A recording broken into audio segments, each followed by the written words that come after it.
everyone. So this little vlog is basically entitled Simply Sarah, because at the end of the day, that's who I am.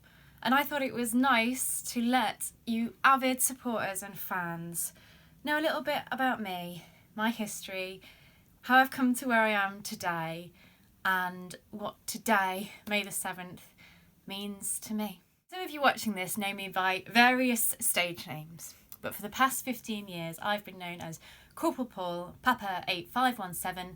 So for 15 years I've been a member of the Royal Air Force, but I thought I'd explain to you a little bit about my musical journey, how I got into that, and how I'm now going to be leaving to explore my musical performance side. It's been a while since I've put this. So I started playing the clarinet aged 9. I used to play on every school stage available. I was in every band, every choir possible. And yeah, I went through all my grades and just knew that I really enjoyed playing the clarinet. It wasn't planned to be my career, just really enjoyed doing it.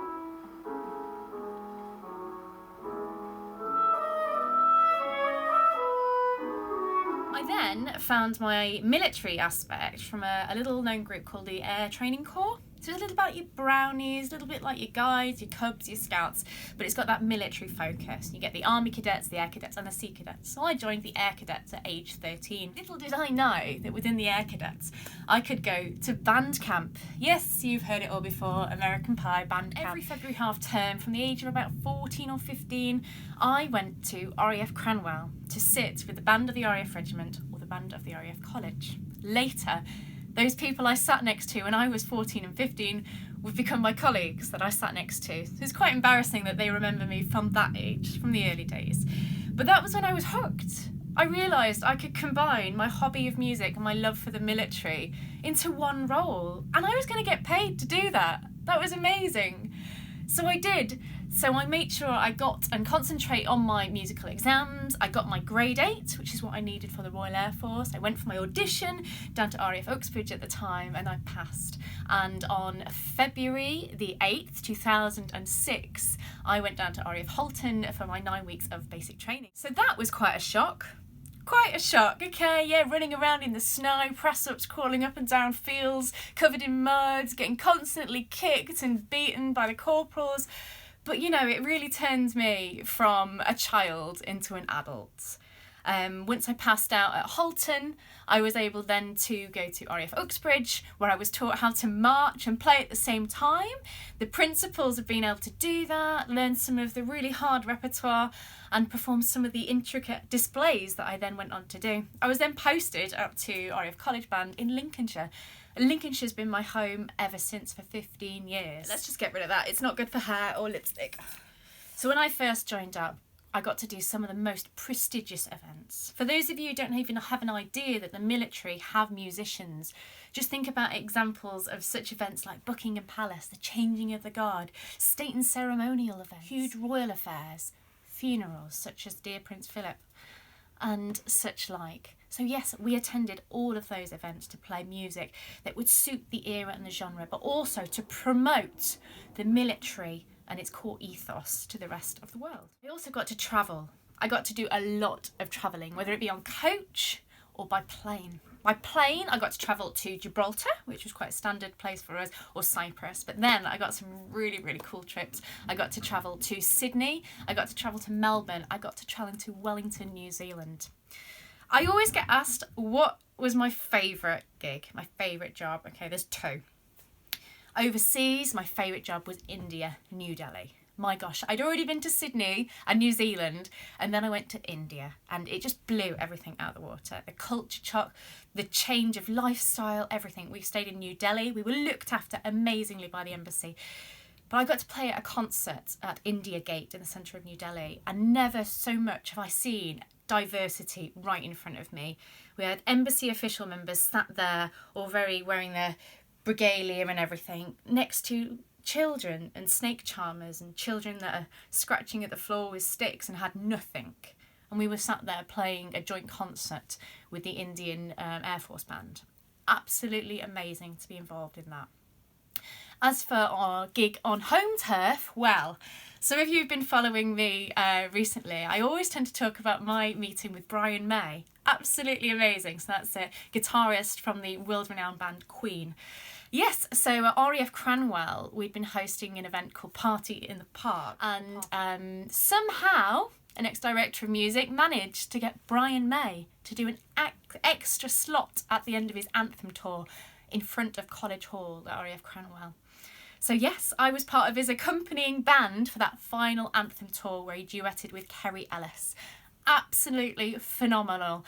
I don't have a photo of me personally with him because he was being mobbed by all sorts of people.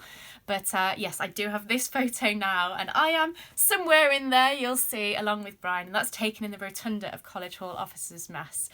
So yeah, absolutely amazing, amazing. Obviously, as well as performing for a member of band Queen, I've performed for the Queen on many, many occasions as well. I've met Prince William, I've met Prince Harry, shook their hands on many occasions. Absolutely amazing to get that close and personal and provide music for such huge, huge events. Obviously, as well as a musician, I was in the military. I was a soldier through and through. I did my training just like everyone else. However, as a musician, the opportunity to go out of area was a little bit less forthcoming as other trades. So I didn't actually get the opportunity to go out of area. However, I was trained to deploy within 10 days notice to move as part of a thing called the Expeditionary Air Wing. I also still have this, and unlike my helmet, no, I'm not going to put this on for you, but I used to be able to get this on in about 9 seconds. Yeah, so I'm not going to miss this. Oh, it still smells. My music and military and marching and that.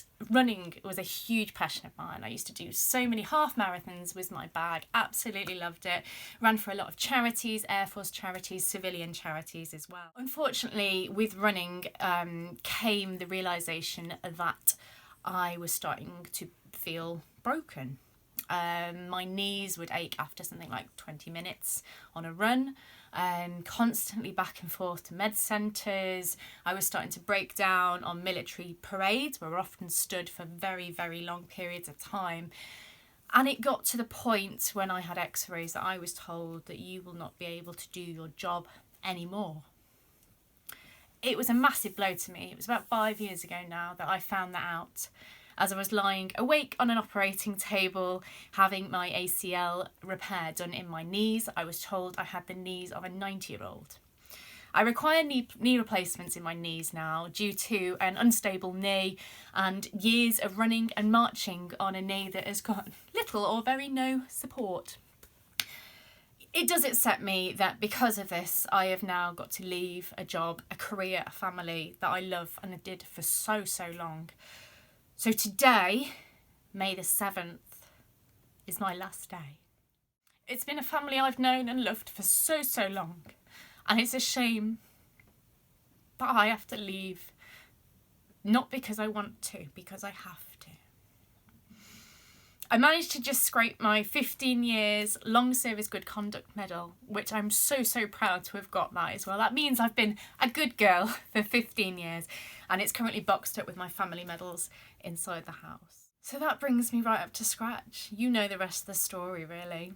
My now plan for the future is to concentrate on performing gigs, shows, writing music. And I can't do that without your help.